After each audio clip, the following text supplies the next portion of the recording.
सभी के आंवला के एकादशी तिथि को पड़ता है। आंवला के एकादशी का व्रत पूजा पाठ करने से मुक्ति, सुख, शांति भगवान विष्णु के कृपा पाने के लिए किया जाता है। कथा सुनने से व्रत पूर्ण होती है, आध्या को लाभ होती है। प्रिय साथियों, कथा के अंत तक ले अवश्य सुने। देखिए दोस्तों, ये कथा है उस समय के जब धरती पर अन्याय के बीच एक पतली सी रेखा थे जो अक्सर क्रूरता के भार से मिट जाते थे। उस बीतेपुर के राज में एक ऐसा अंधकार छाया था कि जिसकी कल्पना भी रोंगटे खड़े कर देते थे। महाराज वीरभद्र नाम में वीर था, लेकिन कर्मों में भय की पर्याप्त थी। उनका शासन प्रजा के लिए किसी शराब के कम नहीं था। राजा वीरभद्र, जिनके नाम से हवा थम जाती थी, जिनका चेहरा देख के सूर्य भी अपने किरण से समेट लेता था, वो अपने प्रजा के लिए एक जीवित नरक थे।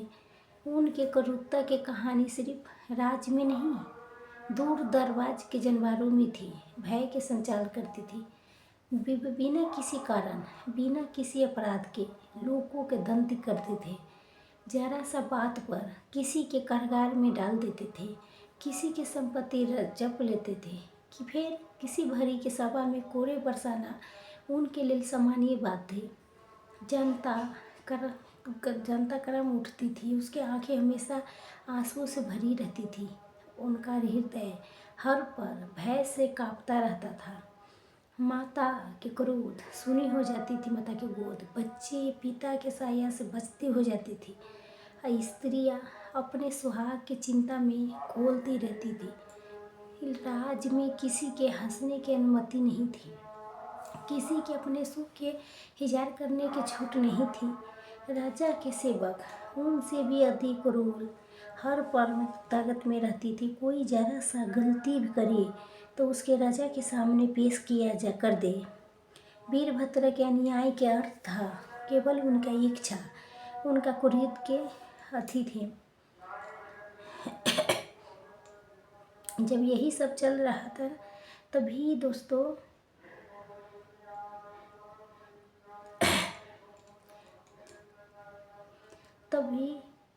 जैसे कृष्ण तब भी उसके यही इतने परेशानी करने के बाद, झेलने के बाद जनता खुश नहीं रहता था। तभी बहुत उस गांव में वो क्रोध के प्रशंसन अक्सर कहते थे, मेरी इच्छा मेरा अन्याय है, मेरा अन्याय मेरा विधान है। ऐसे हर बार के इस बात के सुन के लोगों के प्राण सूख जाते थे। उनका हृदय पत्थर के बना था, जहाँ दया, करुणा, ममता जैसे कोई शब्द नहीं रहता था। खुद को अपना सर्वशक्ति मानते थे, सोचते थे वही इस संसार के निरंता है, वही कोई उसका बाल बांका नहीं कर सकता। उनका दम आसमान छू रहा था। उनका अहंकार उन्हें ये सोचने पर मजबूर करता था कि वही ईश्वर है और वही प्रजा मात्र उसके चरणों के धूल है। यही सब करते राज के गलियों में से सिसकी गूंजने लगती थी, पर फिर भी राजा के कानों तक ले कभी नहीं पहुंचती थी। उनके महल में नित्य संगीत गूंजता था, उनके फिर लोगों के हृदयों के ठग नहीं पाता था। किसानों के खेत पर गर्क इतनी भारी थी कि उनका अपने पेट में नहीं जाता था। व्यापारियों के राजा के डर से व्यापार करना मुश्किल हो गया था। धर्म अंतरिक की बातें उनके राज्य में अपराध मानी जाती थी। जो व्यक्ति ईश्वर की बात करता था उसे नष्ट करार देके कठोर दंड दिया जाता था। वीरभद्र को लगता था कि ईश्वर जैसे कोई शक्ति नहीं है, केवल उनके अपने शक्ति अंतिम शक्ति है।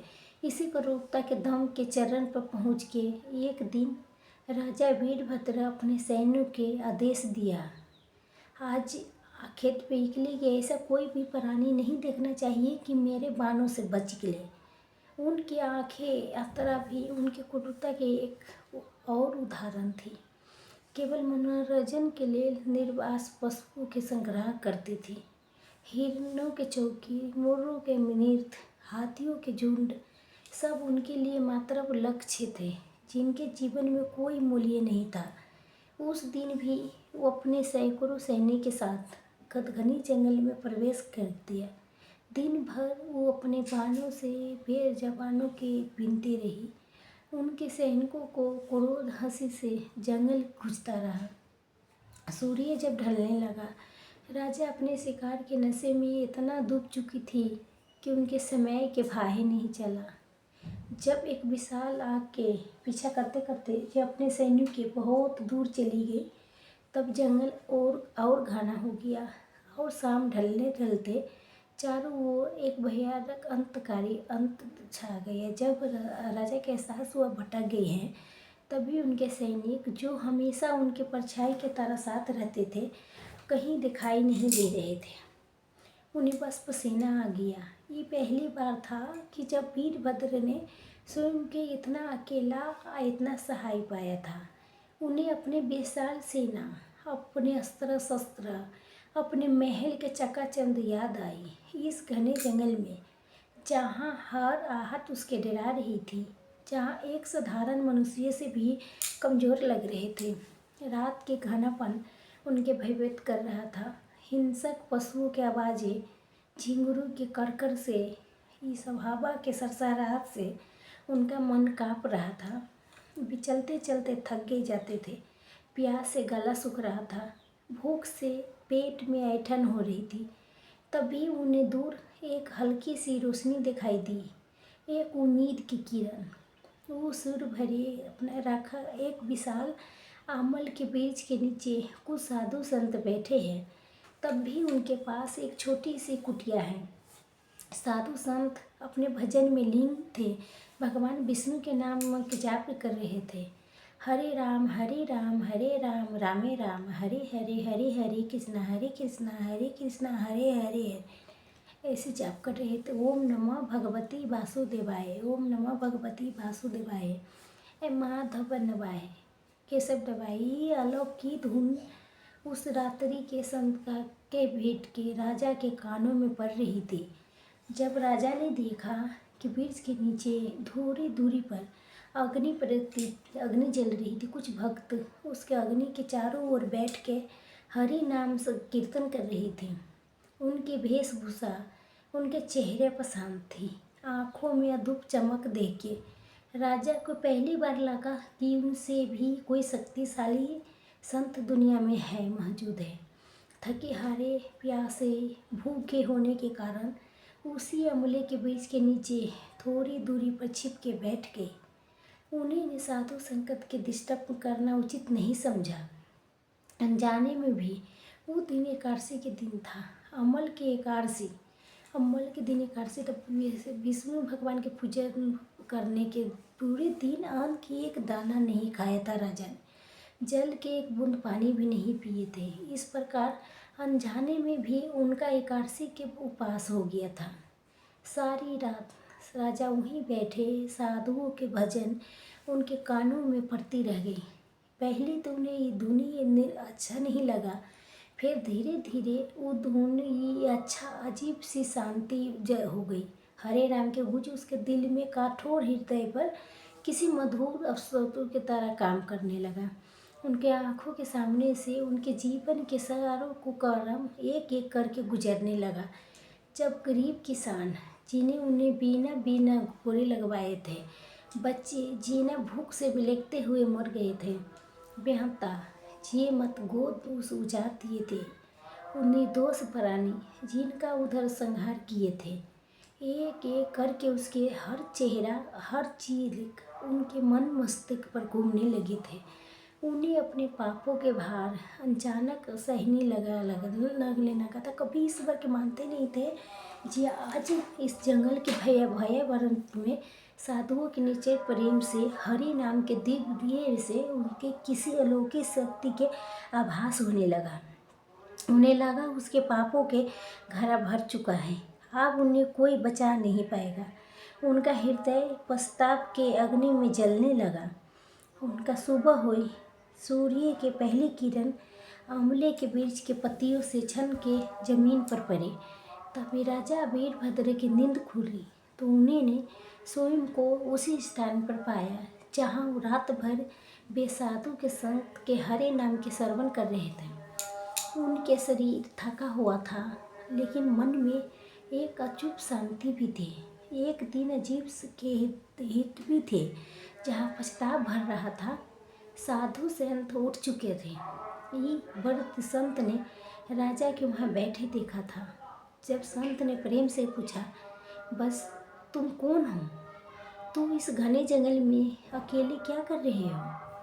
तभी राजा अपने वीरभद्र, जिसके सामने कभी कोई सिर उठा के बात नहीं कर सकता था, वो आज एक साधारण संत के सामने नतमस्तक हो गई।